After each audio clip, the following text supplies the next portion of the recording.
Hello? Am I audible? Yeah. No. It should not turn up.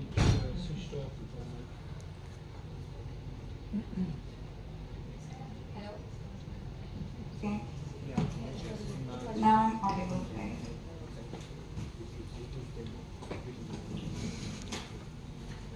Okay. I'm going to do something I've not done before. So, when I was, I think when people were inviting the abstracts for this, I was very busy, so I didn't want to, give a normal abstract. So there was an option of slam, if people saw that. Yeah, so I applied for that. And when the booklet came, I realized I'm the only person who's in slam talk. So the idea of the science slam is that for the next 5 to 7 minutes, I'm going to assume none of you know biology or even science for that matter. It's going to be that simplified. Okay.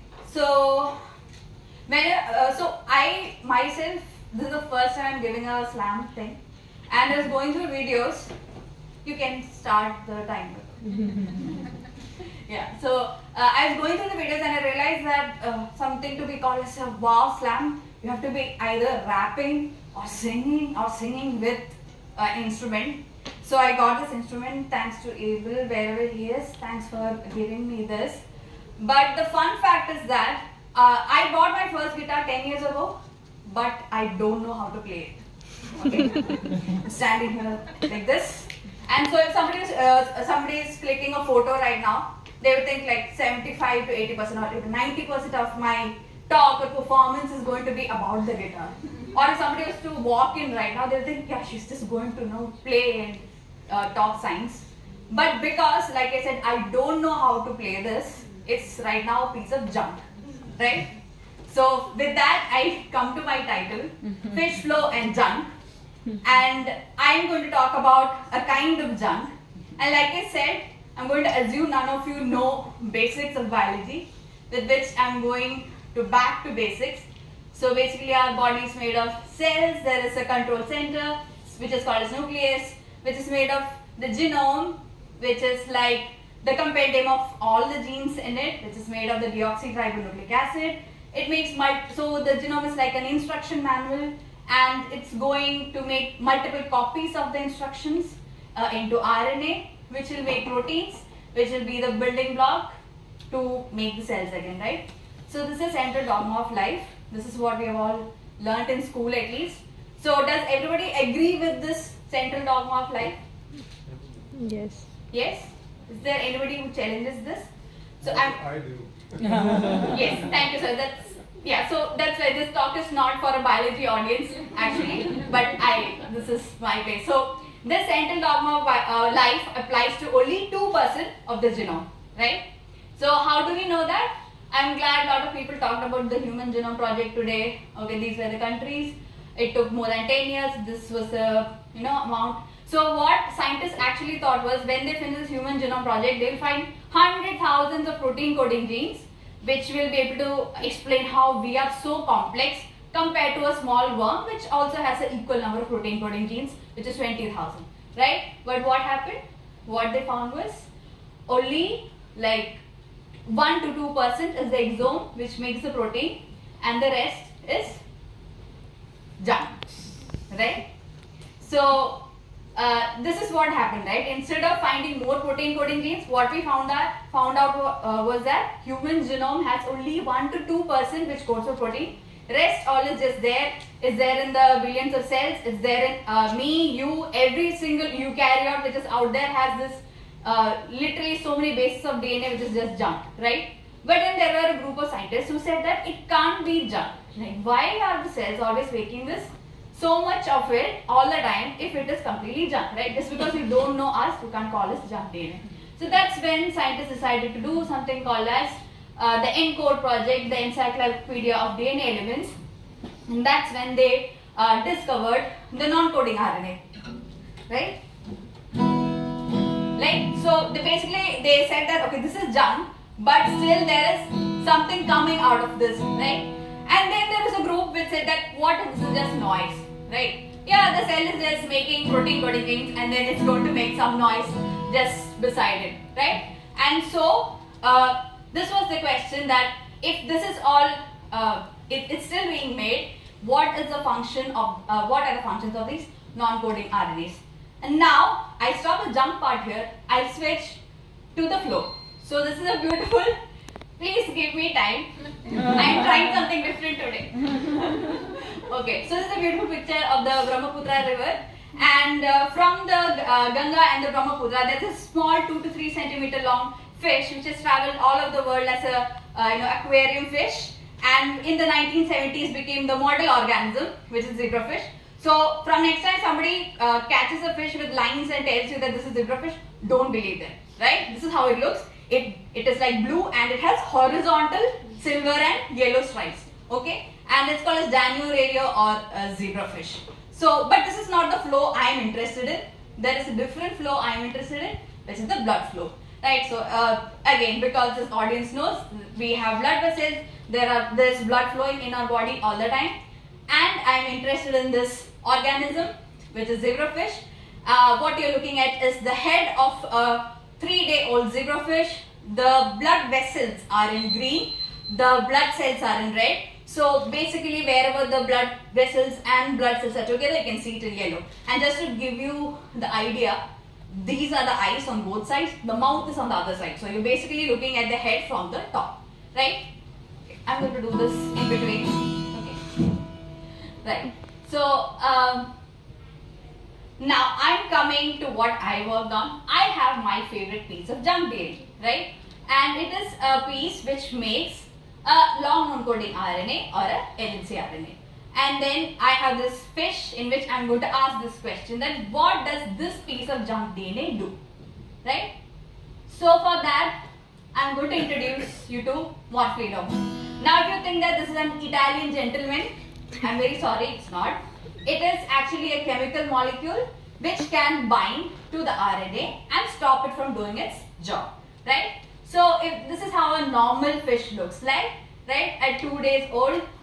So it has, these are the eyes, the green are the blood vessels, the blood cells are inside the vessels, right? So when we put the Morphlino, the vessels are like going wrong, right, and the blood cells are outside.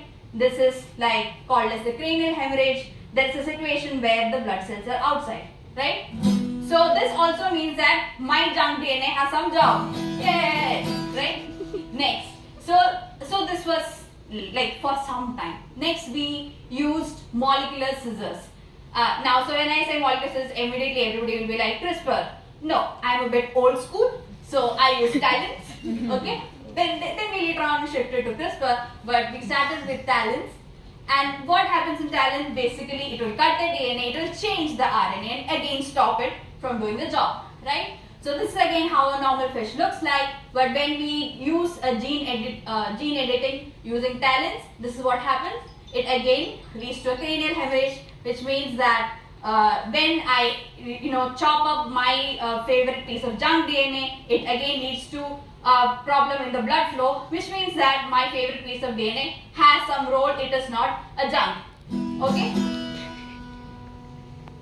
Now, whoever has been with me in the last 2-3 days, they know that how much I like to click photos and take time lapses. So I took this fish and made a time lapse of that too. Okay? So this is the fish at around 3 days old, and what I wanted to look at was that how the clot goes away over time, right? So if you look at here, and I'll show you only the blood cells, and what I observed was all of this goes away in some time. Okay, so I was very interested in understanding how this happens. So for that, I did something called as RNA sequencing. None of you know what is RNA sequencing is, right? So basically I took the fish, I took all the copies of instruction manuals called as RNA, and I asked what is going wrong in this fish. So then we found an RNA which makes a protein which is involved in making proper blood vessels, and this protein is made less. So this was something new we found. So if I was stopping my favorite piece of junk DNA from doing its job, it was causing this this protein to be made less in the fish. So this was leading to this leaking out of the blood cells, out of the blood vessels, and this is known in mice already that this particular gene, when it is stopped from functioning, this can happen in mice as well. Okay, so again I could prove that my favorite piece of junk DNA is not completely junk. Okay, so that's my summary. So I used my stripy friend's hand to prove that my favorite piece of junk DNA is not really junk.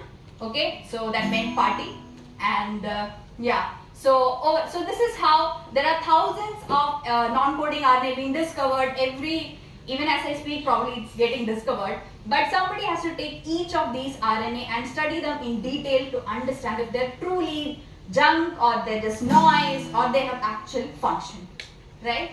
So with that I'll stop and I'll bring back the junk reference. So what I did in this was, even though I said I don't know how to play, and if any of you are thinking that I'm going to surprise you and suddenly start singing with this, no, that's not going to happen. I really don't know how to play it. But what I did was, even though this is a junk and I've used this to stump in between, I have modulated how you respond to my talk, right? No, I hope nobody could sleep between all this drama. And so it did its job, right? While I was strumming and making these small noises or RNAs, it could actually change how the talk is perceived. And that's what RNAs do in the cell as well. There are these many pathways, and then most of these RNAs are modulators of those pathways, right? So I'll acknowledge my PhD watch, Dr. Sridhar. He gives me so much freedom. He has no idea what I'm doing right now. I just told him that I will give a slam talk on my PhD topic, and I was like, okay, fine, go and do it. These are my DAC members. Okay, this is from my colloquium, so I have to thank so many people for being able to do my work. Yeah, and thank you all. Thank you especially to the NPDS team. When they were like, "Arey rooms kahan hai, shuttles kahan hai," and there is this one crazy woman asking, "Yaar guitar kahan hai," and they accommodated all of that throughout this. Thank you Shweta and thank you Abel for getting this. My work is not published, but I wrote a popular science article in 2019, which got the DST IISER Best Story Award. It's there on this. This is our lab blog where you can find the story. But our parent story, from which my story originates, was published last year in ENVO. This was the cover photo, and if you want, you can check out that. And if any of you don't know, I'm also pretty decently active on Twitter. And so you can find me there. Thank you all for listening to this.